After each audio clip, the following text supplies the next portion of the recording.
Hello दोस्तों, आप सभी को मेरा नमस्कार। हमारे चैनल पर आप सभी का स्वागत है। मैं इस चैनल के माध्यम से आप सभी का हार्दिक अभिनंदन करता हूं। दोस्तों, वीडियो स्टार्ट करने से पहले यदि आप चैनल पर नए हैं तो हमारे चैनल को सब्सक्राइब कीजिए और अगर वीडियो अच्छी लगी तो उसे दिल से लाइक कीजिए और अपने दोस्तों में शेयर कीजिए, जिससे हमारा मोटिवेशन बढ़ता रहे। तो दोस्तों, चलते हैं आज की वीडियो की तरफ। आज का टॉपिक बहुत ही अच्छा है। आज का टॉपिक कानून से संबंधित है। कानूनी जानकारी आपको मिलने वाली है। दोस्तों, अपराध घटित होने के बाद अभियुक्त अपनी जमानत नए कानून के अनुसार कैसे कराए, आज का टॉपिक ये है, जमानत नए कानून में। तो दोस्तों, आप सभी को मेरा पुनः नमस्कार। हमारे चैनल पर आप सभी का स्वागत है। आज हम बात करेंगे बेल की, अर्थात जमानत की। ये भी बहुत ही महत्वपूर्ण है, बहुत ही महत्वपूर्ण विषय है दोस्तों। और इसमें हम बात करेंगे भारतीय नागरिक सुरक्षा संहिता 2023, अर्थात जो नया कानून है। और पहले जो कानून था, पहले था क्रिमिनल प्रोसीजर कोड, यानी पहले ये सीआरपीसी था और अब ये क्या है, बीएनएसएस 2023। उन दोनों के बीच में क्या अंतर है, क्या डिफरेंस है, आज हम यही बताने का प्रयास करने वाले हैं। दोस्तों, ये सभी जानते हैं कि जमानत जब पुलिस पकड़ लेती है, गिरफ्तार कर लेती है, तो उसके नज़दीकी रिश्तेदार या घर के सगे संबंधी जमानत के लिए उसे छुड़ाने की कोशिश करते हैं। दोस्तों, पहले जो सीआरपीसी था, पुराना कानून, उसमें बेल कराने का नियम, उसमें जमानत का जो प्रोविजन दिया गया था वो था धारा 436 सीआरपीसी में। और वो धारा 436 से लेकर 450 सीआरपीसी तक था और उसमें बेल कराने के सारे प्रोविजन दिए गए थे। अब जो है बीएनएसएस में ये जमानत के जो सेक्शन हैं, ये है दफा 478 से लेकर धारा 436 बीएनएसएस तक दिए गए हैं।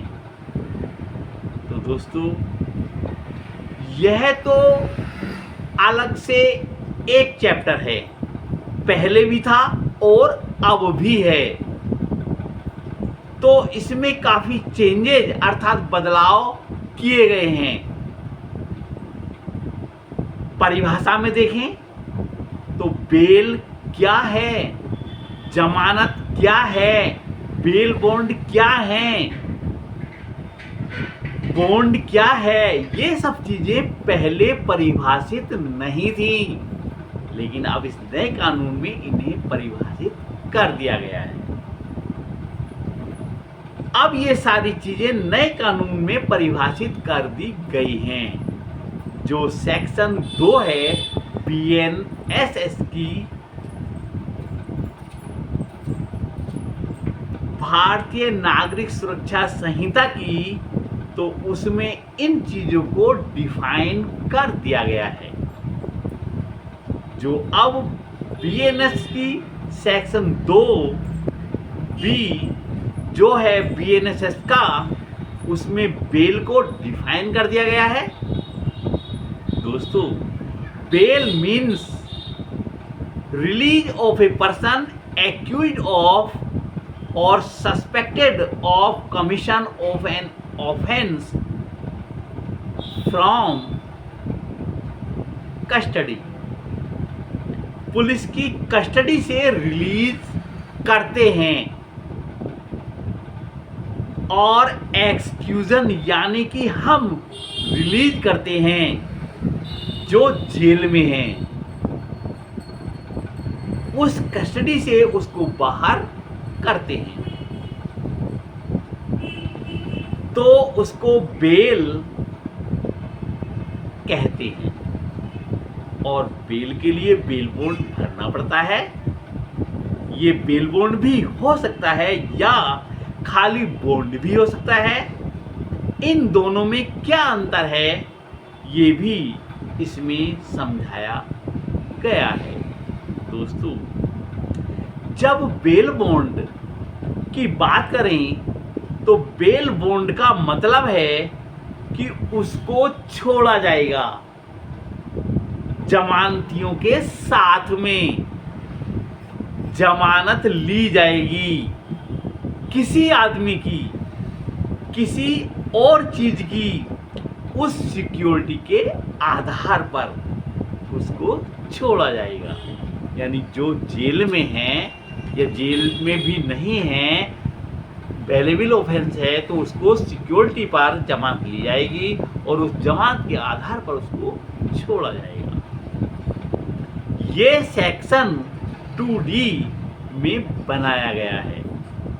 अगर खाली बॉन्ड कह दें, बेल बॉन्ड ना कहें और केवल कहें कि बॉन्ड, तो ये जो है इससे अलग ही पैरा है सेक्शन 2E BNSS में। उसमें बॉन्ड यानी कि पर्सनल बॉन्ड पर छोड़ दें, व्यक्तिक बंद पत्र पर छोड़ दें। बॉन्ड कहें तो इसका मतलब है पर्सनल बॉन्ड और जमानत पत्र बेल बॉन्ड कहेंगे। तो विद श्योरिटी ये दोनों चीजें होती पहले भी थी, पर इनको परिभाषित नहीं किया गया था। अब इनको इस नए कानून में परिभाषित कर दिया गया है। दोस्तों, अब चलते हैं जो अंडर ट्रायल हैं, जेल में हैं, उनको कोई सजा नहीं हुई है और गिरफ्तार है, तो उनको छोड़ने के लिए, उनको जमानत पर रिलीज करने के लिए क्या प्रावधान है। दोस्तों, ये जो प्रावधान था, जो पहले 436 CRPC में था, 436 की जगह अब उसकी जगह इस नए कानून में 479 BNSS में इसका प्रावधान कर दिया गया है। धारा 479 BNSS में अधिकतम अवधि जिसके लिए विचाराधीन 2 निरुद्ध कैदियों को रखा गया है, उसमें बदलाव किया है। इस नए कानून में बदलाव कर दिया गया है। तो सबसे पहले धारा 479(1) में यह कहा गया है, पहले यह नहीं था, जिसने पहली बार अपराध किया है, फर्स्ट ऑफेंडर, उससे पहले उसने कभी कोई अपराध नहीं किया है, उसका क्लीन रिकॉर्ड है, पहले कभी दोष सिद्ध नहीं हुआ है। जिसने पहली बार अपराध किया है या जो ऐसा व्यक्ति प्रथम बार का अपराधी है, तो उसे कोई छूट होनी चाहिए। तो 479(1) में 479(1) BNSS में जो फर्स्ट टाइम ऑफेंडर है उसके लिए प्रोविजन किया गया है। और वो क्या? जिस भी अपराध में उसको पकड़ा है और उसकी जो भी अधिकतम सजा है, उस मैक्सिमम सजा का 1/3 हिस्सा जेल में ऑलरेडी वो काट चुका है। उदाहरण के तौर पर माना किसी ऑफेंस में 6 साल मैक्सिमम सजा है जिसमें पकड़ा गया है और जेल में उसने 2 साल गुजार लिए हैं, अभी उसके मुकदमे का फैसला नहीं हुआ है, मुकदमे में कुछ नहीं हुआ है, तो उसको इस सेक्शन में जमानत मिल जाएगी। कारावास की अधिकतम अवधि की 1/3 यानी कि 6 में अगर उन्हें 2 साल अवधि तक जेल में निरुद्ध रह चुका है तो उसे जमानत मिल जाएगी और बेल बॉन्ड बंद पत्र पर छोड़ दिया जाएगा। अब इस कानून में ऐसा प्रावधान कर दिया गया है। दोस्तों, इसमें एक चीज और है, यदि उसने ऑफेंस ऐसा किया है कि जिसमें सजाए मौत का प्रावधान है या आजीवन कारावास का प्रावधान है, तो ऐसे हालात में चाहे उसने 1/3 भी सजा काट ली है तो उसकी जमानत नहीं मिलेगी। जमानत उसको मिलेगी जो फर्स्ट टाइम ऑफेंडर है, जिसने पहली बार अपराध किया है, जो मृत्युदंड या आजीवन कारावास तक की सजा का प्रावधान नहीं है, उसमें छूट मिलेगी। तो उसको 479(1) में राहत मिल जाएगी, जमानत मिल जाएगी। अब और आगे बढ़ते हैं। जो 489(2) BNSS की है, उसमें यह शर्त कर दी है कि अगर एक आदमी एक से ज्यादा ऑफेंस में निरुद्ध है, उसमें कहीं पर इंक्वायरी चल रही है, कहीं पर अन्वेषण चल रहा है, यानी कि उसकी क्रिमिनल हिस्ट्री आई है, कहीं और ट्रायल चल रहा है, तो उस पर और भी केस चल रहे हैं, तो ऐसे आदमी को बेल नहीं मिलेगी।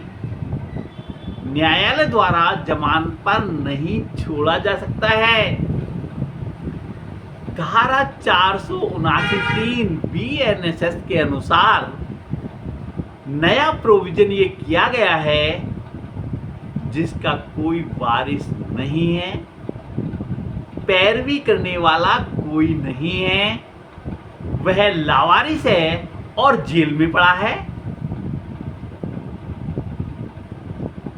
तो उसके लिए एक नया प्रोविजन किया गया है 479(3) BNSS में।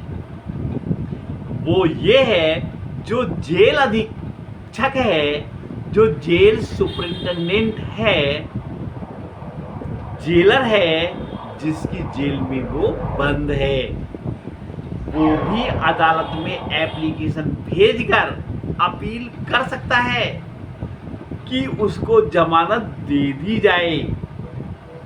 ये मेरी जेल में है और इसने 1/3 सजा वो काट ली है, प्रथम बार का अपराधी है, तो उसको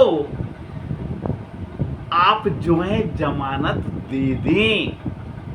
तो कोर्ट ऐसे जेल अधीक्षक की एप्लीकेशन पर विचार करेगी और उसको जमानत मिल सकती है। कोई कैदी है, उसे सजा भी हो गई है और उसने आधी सजा काट ली है और वह अपील पर छूट सकता है जेलर द्वारा। दोस्तों ये था जमानत कराने का अधिकार। तो आज की वीडियो यहीं तक, कल मिलते हैं एक नई वीडियो के साथ। कल तक के लिए आप अपना ध्यान रखें।